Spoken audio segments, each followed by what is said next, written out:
Euzu billahi mineşşeytanirracim. Bismillahirrahmanirrahim. Elhamdülillahi rabbil alamin. Essalatu vesselamu ala eşrefil halqi ecmaîn. Muhammed ibn Abdullah ve ala ehli beytihi't tayyibin't tahirin. Vel la'netud daimetu ala a'daihim ecmaîn minel âne ila liqâi yevmiddin. Esselamu aleyke ya Eba Abdillah ve alel ervahilleti hallet bifinaik. Aleykum minni cemi'an selamullahi ebeden ma bakit ve bakiyel leylu ven nehar ve la cealehullahu ahirel ahdi minni li ziyaretikum.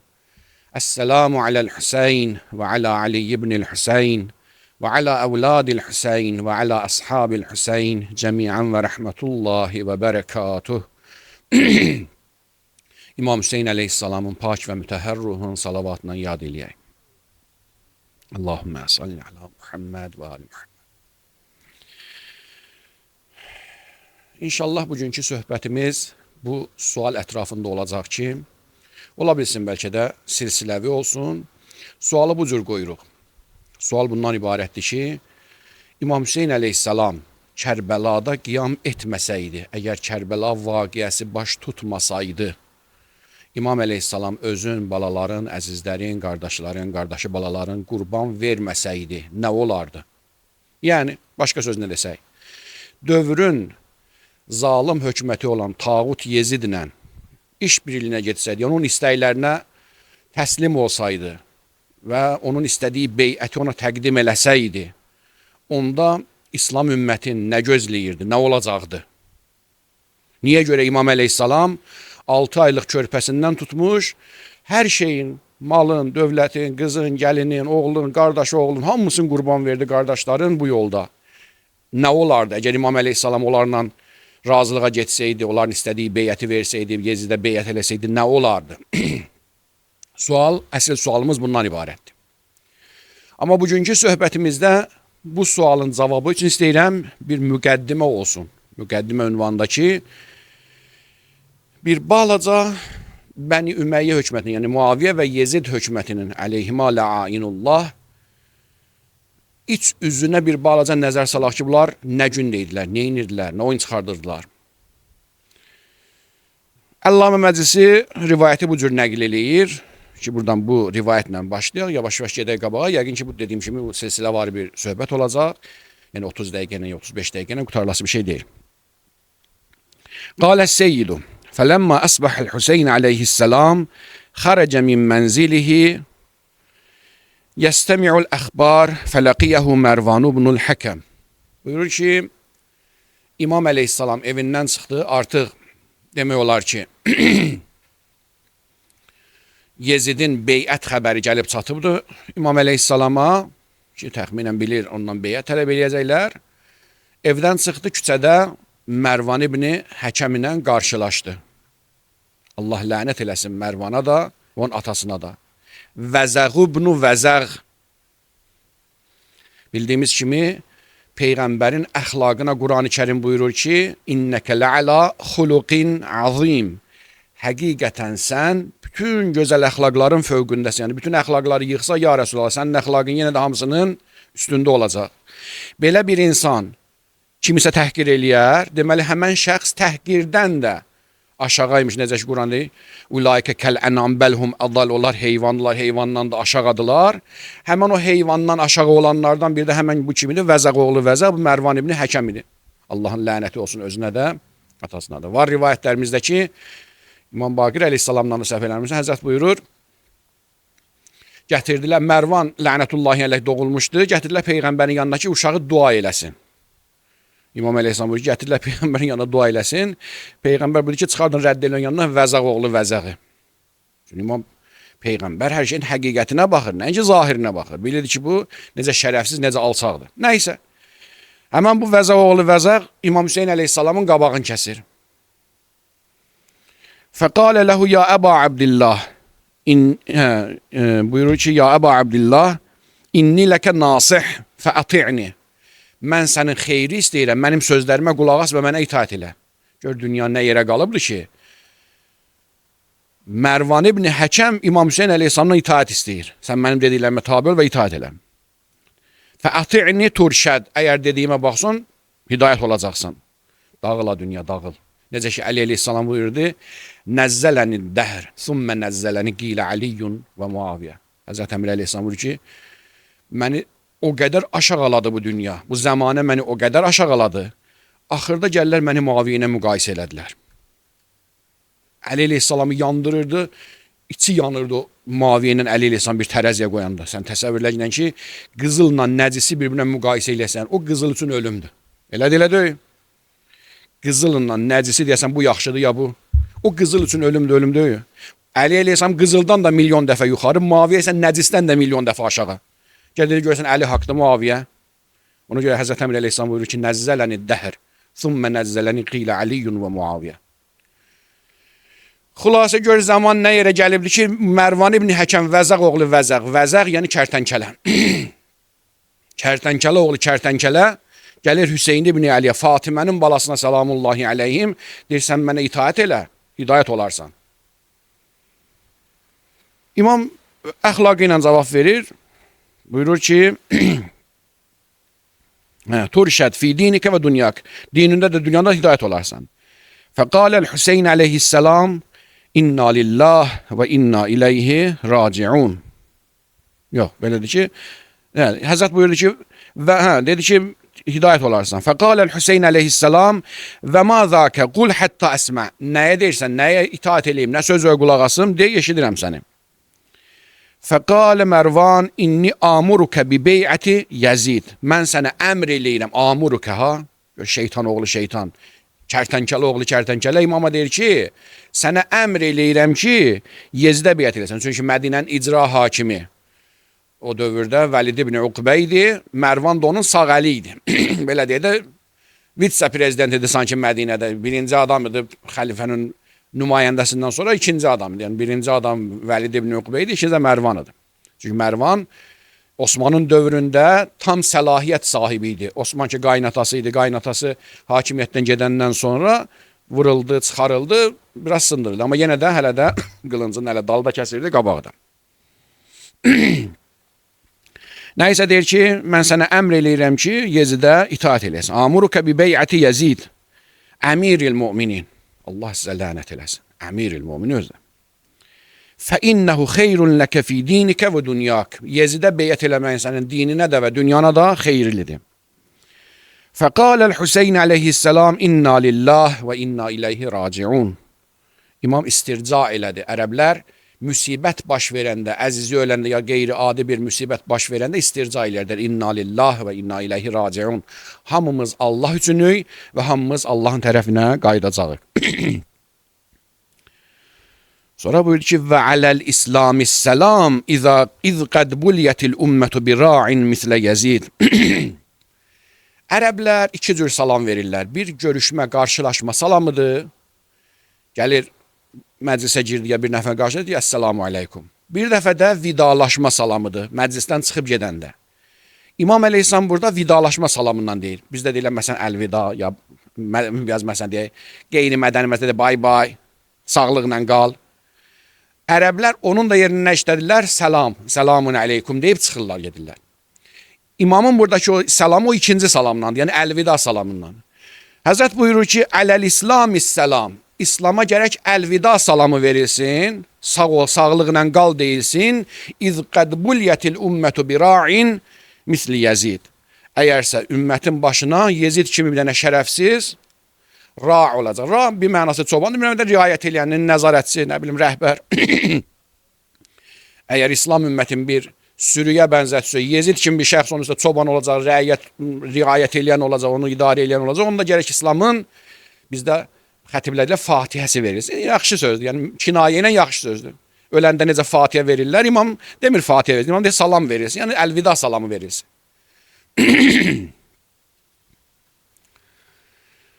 Niyə görə? İz qəd buliyyətul ümmətu bi ra'in misli Yezid və ləqəd səmi'tu cəddi Rəsulullah sallallahu aleyhi və alihi və səlləm yəqul. Mən, babam, Peyğəmbər sallallahu aleyhi və alihi və səlləmdən belə buyurduğunu eşitdim. Nə buyurub Həzrət Peyğəmbər? Buyurur ki, El-xilafetu muharremetun ala ali Əbi Sufyan. Biraz ilıq su verirdim. Buyurur ki, cəddim Peyğəmbər buyurardı ki, xilafət Ali Əbi Süfyana haramdır. Yəni, heç kəsə icazə verilmir ki, Ali Əbi Süfyandan kimisə xilafətə gətirsin. Əgər mən Hüseyin ibn Ali salamullahi aleyh, əgər mən şərait yaratsam, beyət eləsəm, Yezid kimi bir dənə şərəfsiz ləyaqəti gəlib deyəcəm qabaqda nə oyunlar çıxardırdı. Elə bir şərəfsizin, alçağın, ləyaqətsizin hakimiyyəti üçün şərait yaratsam, onda Peyğəmbərin əmrinə birinci özüm qarşı çıxıram. Heç kəsə icazə vermir ki, Ali Əbi Süfyanın xilafətə gəlməyini təmin eləsin. Çünki onlara xilafət haramdır. Və taləl hədisu beynəhu və beynə Mərvan həttən sarəfə Mərvan və huvə qadban. Mərvan dedi, imam rədd elədi, sözün imam dedi, o rədd elədi. Bu cür söz aralarında söz mübadiləsi oldu. Ondan sonra Mərvan gördü ki, İmam əleyhissalam onun sözünü qəbul etmədi və qəzəbli halda ayrıldı, çıxdı, getdi. Deməli, İmam əleyhissalam tarixə düşən bir söz buyurur. Tarixdə iz buraxdı bu söz ki, Ələl-İslamissalam iz qəd buliyyətil ümmətu bira'in misli Yezid. İslamın gərək Fatihəsi oxunsun, İslama əlvida salamı deyilsin. Əgər Yezid kimi bir dənə şərəfsiz, alçaq, ləyaqətsiz hökumət başına keçib müsəlmanların rəhbəri olacaqsa.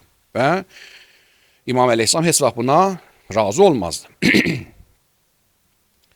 İndi keçirik yavaş-yavaş bu şərəfsiz, alçaq nəslin bir tarixçəsinə baxaq. Kimdir bunlar? Babası Əbu Süfyan lənətullahi aleyh. İslamın ən qatı düşməni, Peyğəmbərə gələn bütün müharibələr, əksər müharibə, hamısı da olmasa 90% müharibələrin səbəbkarı kim idi? Əbu Süfyan. Hərb ibn, nə bilim, Səxr. Aleyhi la'inullah. Peyğəmbər sallallahu aleyhi və aleyhi və səlləm ürəyini ən ağır dağ çəkən kim idi? Demək olar ki, bunun arvadı, Muaviyyənin anası. Hind la'nətullahi aleyha. Hind kim idi? Həmzənin qatili, yəni öldürtdürəni və Həmzənin ciyərini çıxarıb dişləyən. Bəzən görürsən ki, bəzi hallarda bəzilər utandığından bu söz demir, amma yeri gəlibsə gərək deyək. Bunlar o qədər şərəfsiz, o qədər alçaq nəsil idilər ki, mümkündür Peyğəmbərin qəlbin əmisinin ciyərini çıxardıb çeynəməklə yandırdı. Amma ondan pis yandırmaq deyirlər ki, Allah lənət eləsin. O məlunə qadına, çox-çox üzr istəyəm dinləyənlərdən də sizdən də, deyirlər ki, Həmzə Seyyid-i Şühəda salamullah əleyhin övrətin kəsdi, qoydu sinəsinə. Mən bunu tarixdə oxumuşam, amma adətən xətiblər bu söz danışmırlar. Yəni, bu qədər bunlar alçaq, şərəfsiz, ən azından bir qadına yaraşarmı ki, bir kişinin övrətini kəsib əlində oynatsın? Demək, bunlar bu qədər aşağı bir dənə nəsil edilər ki, yaxşı, ciyərini çıxartdığın intiqamın vardı. Məsələn, qardaşı, nə bilim, ata öldürmüşdü. Bir qadına, onu qadın da demək olmur, qadın simasında olan bir dənə şeytana yaraşarmı bir qadın özgə kişinin şeyini kəsib əlində? Demək, onda bunlar elə bu gündə bir dənə nəsil edilər.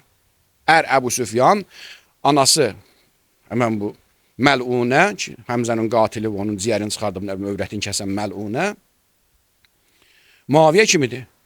Muaviyyə də həmən məlun idi ki, 80 il Əli əleyhissalama minbərlərdə lənət oxutdurdu və hər nə cür cinayət gəldisə əlindən törətdi.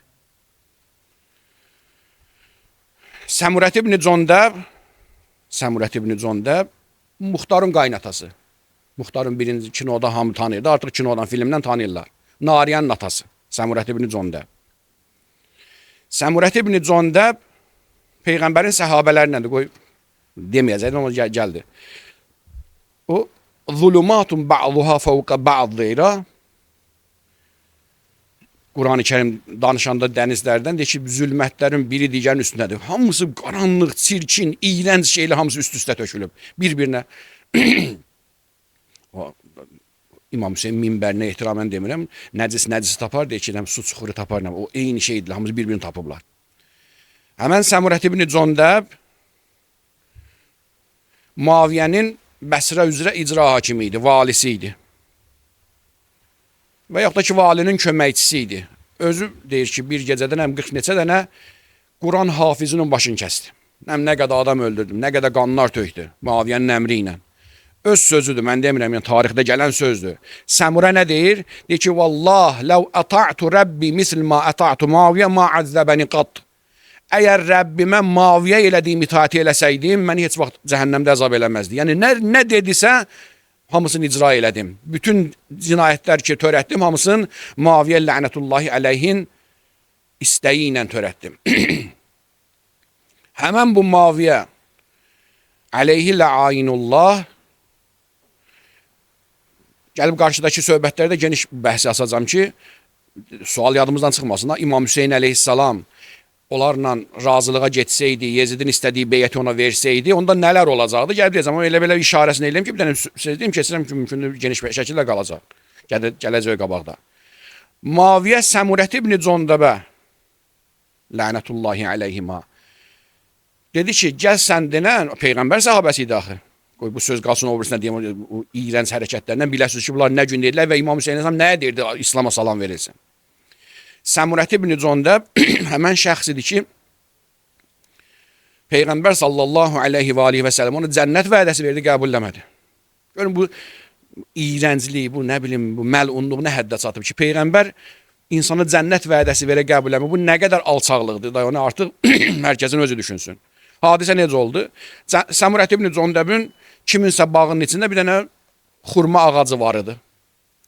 İndi yeri satmışdı, ağac qalmışdı orada nətərsə, xülasə hər dəfə gedirdi xurma ağacını suvarmağa, nə bilim, barın dərməyə, neynəməyə. Kişi də deyirdi ki, gəlmədi, evdə məsələn qız var, gəlin var, başı açıq olurlar, həyətdən mümkündür, qıça açıq gəzirlər. Narahat eləyirsən. Deyir, yox, mənim ağacım vardı, mən gedəcəm suvarmağa. Gəldi, şikayət elədi Peyğəmbər sallallahu aleyhi və aleyhi və səlləmə ki, mən Səmurətə deyirəm ki, məsələn, o ağacı sat ki, nə? Satmır mənə. Ya Rəsulullah, bəlkə sənin sözü eşidər. Aleyküm selam. Xülasə Səmurəni çağırdılar, gəldi Peyğəmbər sallallahu aleyhi və aleyhi və səlləmin yanına. Dedi ki, ey Səmurə, filan kəs səndən şikayət eləyir ki, qapısında onun ağacın vardı, o ağacı sat ona, narahat eləmədə, cəmaatı gündə-gündə gedib narahat eləmə, dedi, yox, satmıram.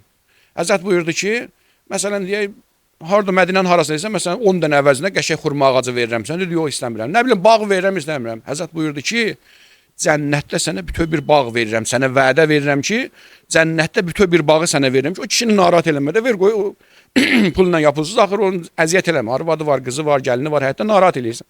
Dedi, yox, verməyəcəm. Həzrət Peyğəmbər qəzəbləndi və buyurdu ki, İzhəbu vəqli'uh, gedin çıxarın o ağacı tullayın, la darara və la dirara fil İslam, İslamda zərər vurmaq və zərəri qəbulləmək yoxdur. Bu kişi, innəhu rəculun dar, İzhəbu vəqli'uh, la darara və la dirara fil İslam. Və həmən la darara qaydası da ilk hədis olar, bir neçə hədisdir, bir də həmən o yerdən qaldı ki, İslamda zərər vurmaq yoxdur. Yəni həmən bu məlun idi ki, hətta Peyğəmbərin cənnət vədəsini belə qəbul eləmədi. Başqa bir şey ki, qəsd eləyirlər, Peyğəmbərin zahirən səhv eləmirəmsə, Ədba adında bir dənə naqəsi vardı, dişi dəvəsi vardı ki, Peyğəmbər çox istəyirdi onu, çox belə deyirdi ona. O Peyğəmbərə məhəbbəti vardı, Peyğəmbər də ona məhəbbət eləyirdi, yəni xüsusi bir, belə deyirdi, yəni önəm verdiyi heyvanlardan idi. Peyğəmbər, hamın, deməyən ki, Peyğəmbər necə? Peyğəmbər, sənin də Peyğəmbərin də, suyun da, dağın da, heyvan, hər şeyin Peyğəmbərdir. Peyğəmbər Allahın yer üzündə rəhmətidir. Ona görə o Peyğəmbərlə də bir əlaqə tapmışdı həmən o dəvə. Peyğəmbər sallallahu aleyhi və aleyhi və səlləm gördü ki, qocalıbdır bu dəvəsi. Ondan sonra azad elədi, dedi, minmirəm. Peyğəmbərə xatir hamı o dəvəyə ehtiram eləyirdi. Hansı evə gedirdi, hamı əzizləyirdi, öpürdü, təbərrük eləyirdi, yemək verirdi. Getdi, girdi, başını saldı səhvəm Səmurənin evinə. Götürdü bir dənə sümüyü, vurdu alnından, geçdi dəvənin alnını qan axdı. Yəni, hətta heyvana da bu qədər bunlar, hamının ehtiram elədiyi heyvana belə bu qədər nə idi? Şərəfsizcəsinə davranır. Yəni, bunlar hamısı bu zibildilər. Zibil yığınıqdılar ki, Muaviyyənin ətrafı. Əsl bəhs yaddan çıxmasın. Dedim ki, sonraki bəhslərdə gəlib çıxacam ora ki, imam deyəndə ki, İslamın sifatəsi verirsə, bunlar nə gündə ailə idilər. Səmurət ibn Condəbə vədə verdi Muaviyyə ki, ey Səmurə, sən ki, Peyğəmbərin səhabəsən, Allah lənət eləsin elin səhabiyyədə. Gəlsən, bu ayə ki, nazil olubdur, bəzi şəxslər barəsində ad deyirlər, filan kəsin barəsində, ki və minən nasi mən yu'cibuka. Bəqərə surəsi səhv eləmirəmsə 206-cı ayə deyə 205, 206, 207 həmin ayələrdir. Dalıcanda 208, 208-ci ayədə səhv eləmirəmsə Əli əleyhissalamın ayəsi gəlir. Və minən nasi mən yu'cibuka qavlu fil həyatid dunya və yushhidullah ala ma fi qalbihi və huve ələddul xisam ayəsi. Və minən nasi mən yu'cibuka qavlu fil həyatid dunya. İnsanlardan bir dəstəsi var ki, onun dünyadakı sözləri sənin ürəyi oxşayır, xoşun gəlir. Və yushhidullah ala ma fi qalbihi və yalandan şəhadət verir ki, Allah şahiddir, qəlbimdə bundan yaxşısı da var. Və huve ələddul xisam. Amma o içində ən şərəfsiz düşmənçiliyi, ən qatı düşmənçiliyi, qəddar düşmənçiliyi saxlayıb. Əleykumselam. Və huve ələddul xisam. Sən gəl denən ki, bu ayə Əli əleyhissalamın, o demir, mən deyirəm, Əli ibn Əbi Talibin barəsində nazil olub. Və qayıt denən ki, dalıcanda, ondan 207-208-ci ayədəki Əli əleyhissalamın Peyğəmbərin yerində yatmaq ayəsi var və minən nasi mən yəşir nəfsə ibtiğa mərdatillah. İnsanlardan bir dəstəsi var, Allahın razılığını alırlar. O ayədə İbn Mülcəmin barəsindədir. Səmurət ibn Cündəb yox deyə bilmərəm. Dedi ki, sənə 200 min dirhəm pul verirəm. 200 min dirhəm ağır bir məbləğdir. Yəni təxminən 20 insanın qan bahası. 10 min dirhəm əgər bir insanın qan bahasıdır, 20 insan dedi, yox, eləyə bilmərəm. 300 min verirəm, razılar. 400 mində razılaşdılar. Peyğəmbərin adına yalan düzəltdi ki, birinci ayə, Nəuzubillah, Əli əleyhissalam barəsindədir o, İslamın qatı düşməni Əli əleyhissalamdır və Allahın razılığını qazananda kimdir? Güya Nəuzubillah, İbn-i Mülcəm Muradi lənətullahi əleyhdir. Yəni, bunlar bu zibildilər, zibil yığınağı. Xülasə, hələ işimiz vardı. Nəysə, baba Əbu Süfyan, dedim, İslamın ən qatı düşməni, hansı ki, elə ki, hakimiyyət keçdi, Osmana nə deyirdi? Deyirdi ki, tələqqəfu və tələqqüfəl kurə. Bu hakimiyyəti top kimi bir-birinizə ötürün. Gəldi, düşdü ayağıza, əlinizə verməyin. Həmən Əbu Süfyandan əmələ gələn Muaviyə idi, bəzi şeylərini danışdım. Muaviyyənin arvadı həmən Məlun idi, qissəsinə işarə elədim. Ətrafında Səmurət ibn Cündəb bir əsas məsələn deyə o hökumətini idarə edənlərlə ya İbn Ziyaddır ki, mümkün elə qabaqda gələcək sözləri. Bizim əsas bəhsimiz Yezid üzərində. Amma istəyirəm ki, bir tanışlığımız olsun ki, bilək, bunlar nə gündədirlər, nə oyun çıxardırlar. Gəlir indi Yezidin barəsində. Yezid kim idi? Yezidin anası Meysun adında bir Xristiyan qadını idi. Xristiyan qadını idi, Xristiyan idi. Muaviyyəyə xəbər çatır, Muaviyyənin həmən vaxt artıq 52-53 yaşı var idi. Xəbər çatır ki, dədəsinin adı yadımdan çıxdı. Bəni Kilab qəbiləsindən, nəysə, adı çıxdı yadımdan, filankəsin qızı Meysun ibn Cədlə bir dənəm nəydisə. Çox gözəl bir dənə qadındır, elədir, belədir, tamahı düşdü, dedi, gedin alın gətirməcəm. Deyilənlərə görə Muaviyyənin evinə gələndə artıq gətirmişdi Yezidi qarnında. Atasının, məlun atasının bir qulamı vardı, ondan zina eləmişdi. Əslində Muaviyyənin evinə gələndə artıq Yezid anası Meysunun qarnında gəlmişdi. Xülasə bir müddət Muaviyyənin evində qalır, uşaq doğulur. Günlərin bir günündə Muaviyyə eşidir, gör ki, Meysun bədəvi ərəblərdəndir, çöl ərəblərindəndir. Çöl ərəblərdə şeirə xüsusi əlaqəsi vardı. 4-5 sətirli, 4-5 misralıq bir şeir oxuyur. Mənası olur ki, mən səhrada yaşamağın önəm verirəm ki, qohum əqrabamın filan kəsin yanında olub, nəinki Ələcül Ənif adında Muaviyyə üçün bir ləqəb qoşur. Ələcül Ənif, yəni belə də çobuğudur, qaba və ələz, yəni xoşa gəlməz belə bu mənada. Bir kişinin qəsrində yaşamaqdansa şeir oxuyurdu, Muaviyyə də çöldən eşidirmiş. Bu sözü eşidəndən sonra Muaviyyənin acığı tutur, götürür bunu, boşayır və göndərir dədəsinin evinə və Yezidi də aparır özü ilə. Yezidi aparır özü ilə, gedir öz Xristiyan qəbiləsinin içində Xristiyan tərbiyəsində böyüyür. Xristiyan tərbiyəsində böyüyür. İtlə oynamaq, meymunla oynamaq, nə bilim, araq içmək, arağa dair şeirlər. Deyirəm, mənim təxminən də mənim hesabımdan ki, yarım saat demişdim, 5-6 dəqiqə vaxtım var. Dedim, silsiləvi ola bilsin danışdım.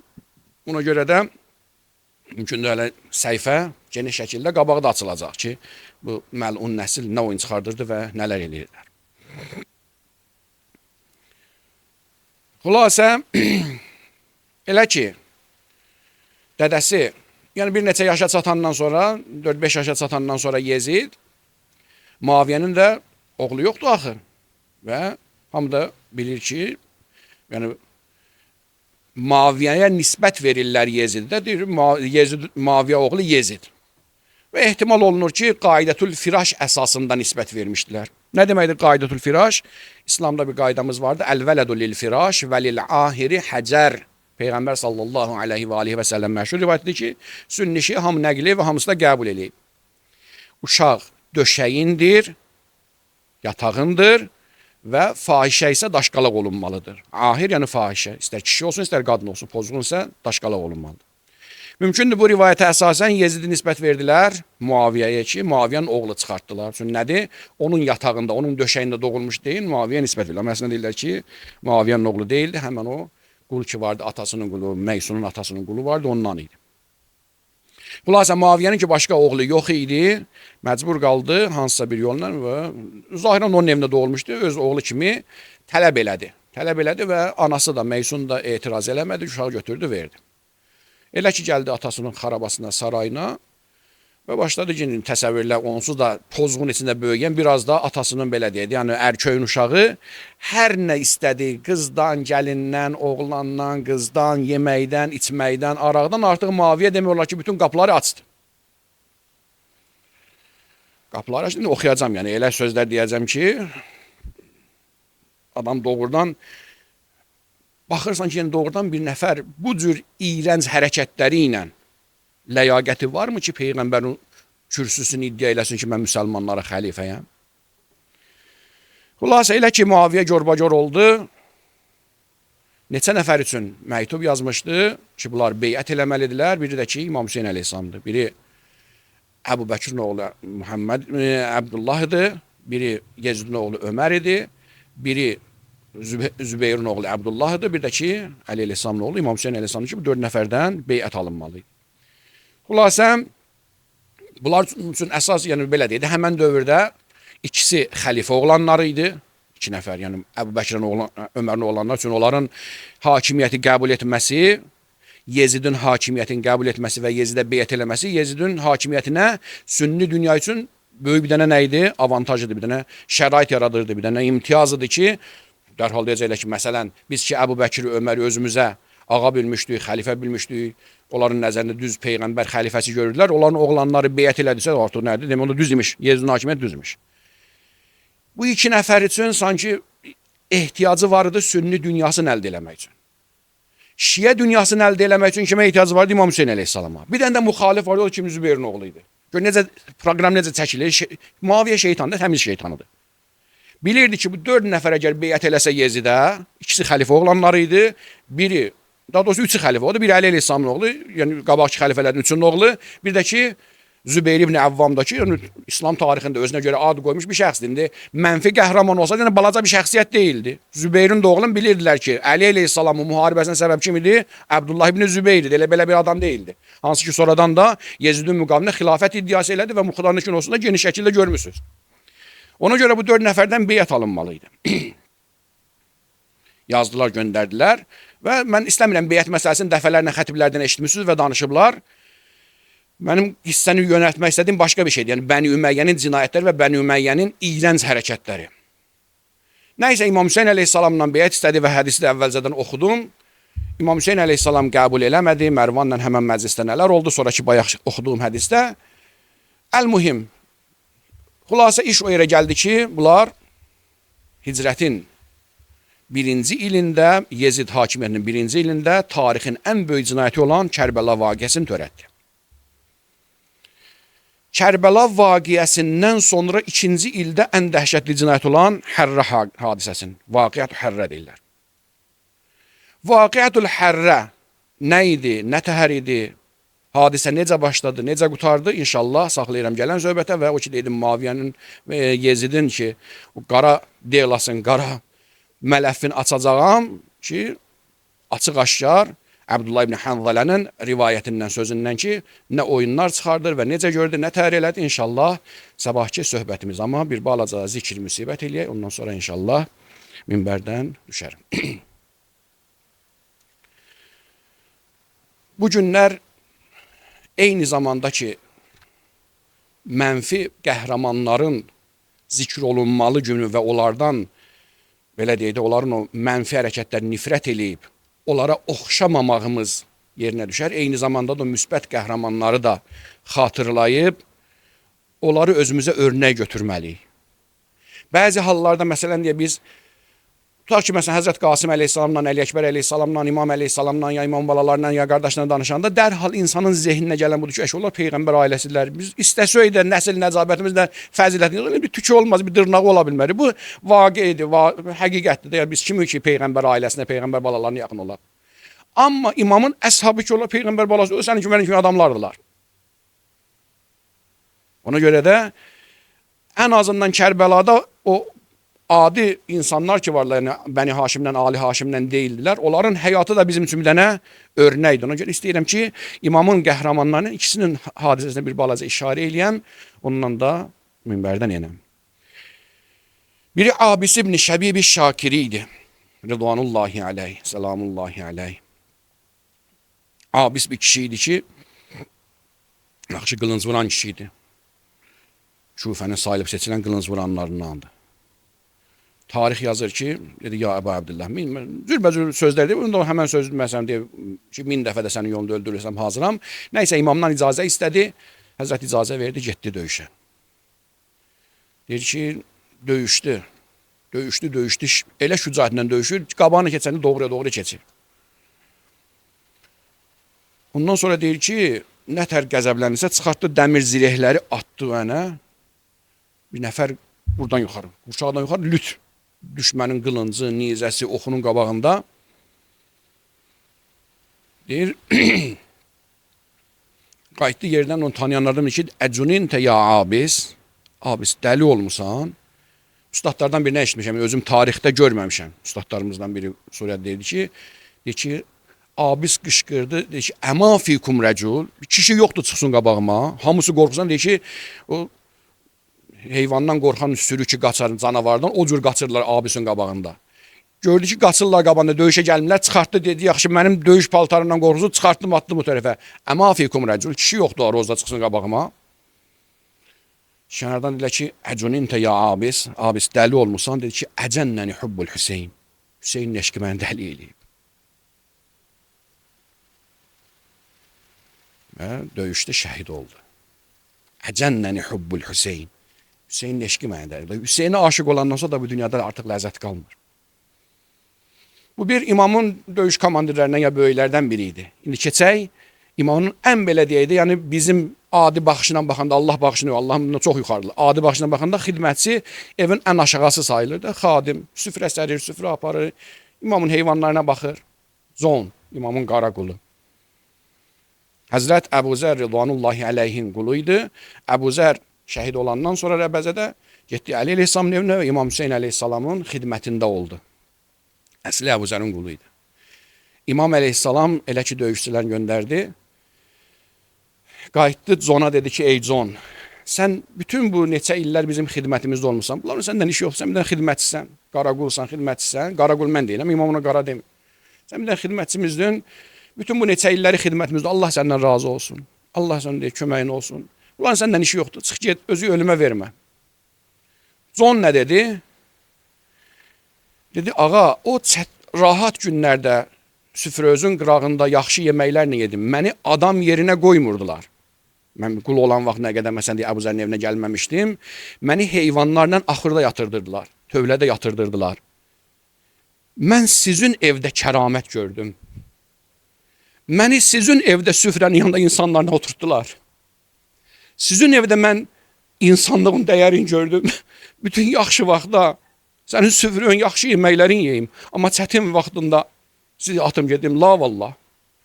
And olsun Allah ki bu heç vaxt olmaz. Nə qədər ki bu qara qanım sizin paç qanınıza qarışmayıb səndən əl çəkmə mənə. İcazə ver, mən də döyüşə gedim. İmam buyurdu ki, mən sənə rahatlıq istədim. Əgər sən də şəhadət istəyirsənsə yol açıqdır. Zon girdi, döyüşdü. Zon girdi, döyüşdü. Şəhid oldu. İmam gəldi. Necə ki Əli Əkbər əleyhissalam baş üstə gəlirdi. Gəldi Zonun başı üstə. Zonun başını sığalladı. Buyurdu ki, Allahümmə beyyid vecheh ve tayyib riheh ve hşurhu ma Muhammedin ve ali Muhammed. Allah'ım Conun o qara rəngini ağappaq elə.